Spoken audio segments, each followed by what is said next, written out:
Hey, this is Art from My New Microphone, and today I'd like to discuss the importance of monitoring in mono and mono compatibility in our mixes. Now, if you're anything like me, you really enjoy and appreciate a great stereo mix, especially when listening through really good headphones. Having instruments and effects splayed throughout the stereo spectrum really gives a great sense of depth, width, and overall dimension to the mix.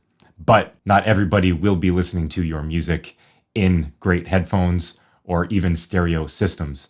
And so it's important to get a great mono mix and ensure great mono compatibility in our mix so that our music will sound as good as possible in as many different playback situations as possible. A few notable playback systems that are often in mono are big PA systems, public address systems, Bluetooth speakers, and smartphone speakers. Now, because these playback systems are so popular, it's important that we ensure great mono compatibility in our mixes before ever releasing our music. The issue here arises in how stereo actually works. The way we hear stereo is in the differences between the left and right channels.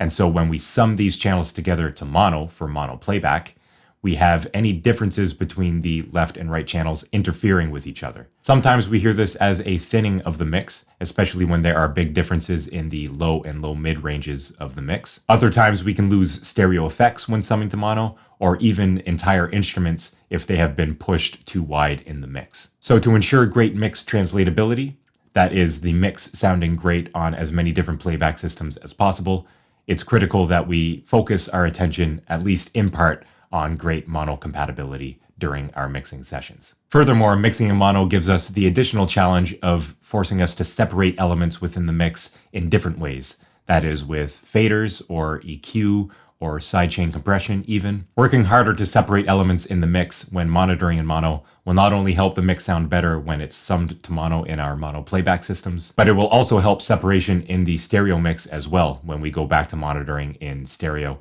and we have a little bit extra separation between elements in the stereo field. So I encourage you to develop the habit of mixing in mono.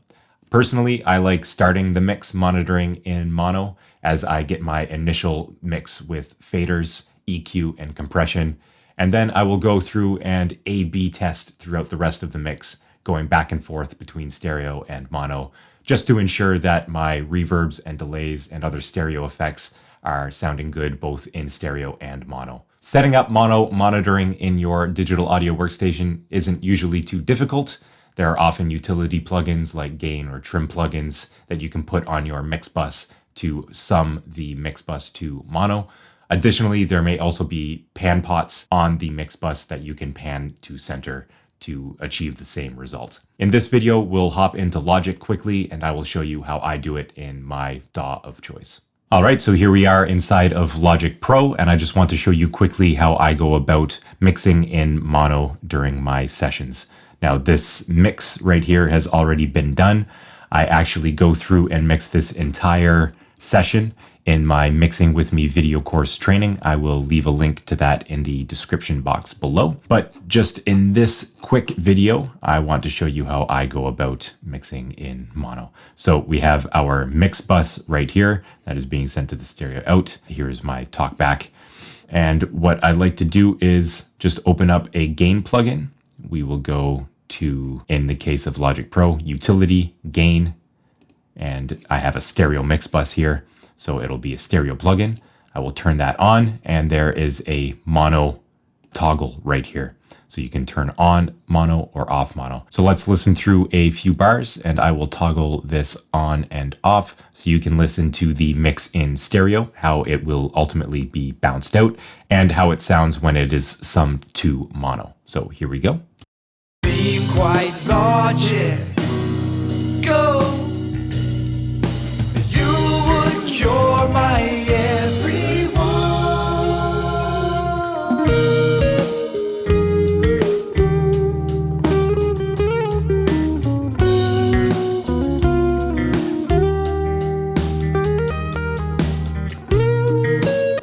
So you can hear how a lot gets lost when it's summed to mono, but the most important elements are still up there, front and center. The vocals or the guitar solo are always right there. The kick drum, the snare is still very audible.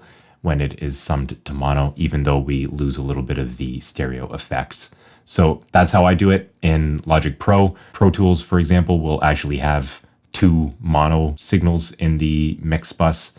So you can bring the left channel up to mono as well as the right channel, which would be like something similar to that. Look into how to do that in your own digital audio workstation and use this summing to mono technique throughout the mix to your fullest advantage. So there you have it, monitoring in mono. Do this in your next few mixes and let me know how it goes in the comments below. Do your mixes sound better in mono playback systems? And how does the added challenge of mixing in mono help your stereo mixes at the end of the day? As always, I'd like to thank you for being here with me. And if you like this video, I'd invite you to hit that like button down below. There are resources down in the description box below that you can check out, a few free and a few paid. We are just getting started here on the My New Microphone YouTube channel. And I'd like to thank you once again for being here. And I will send a few other videos on the screen that you can check out that have to do with monitoring your mix so that you can get better mix results in your own projects. Until next time.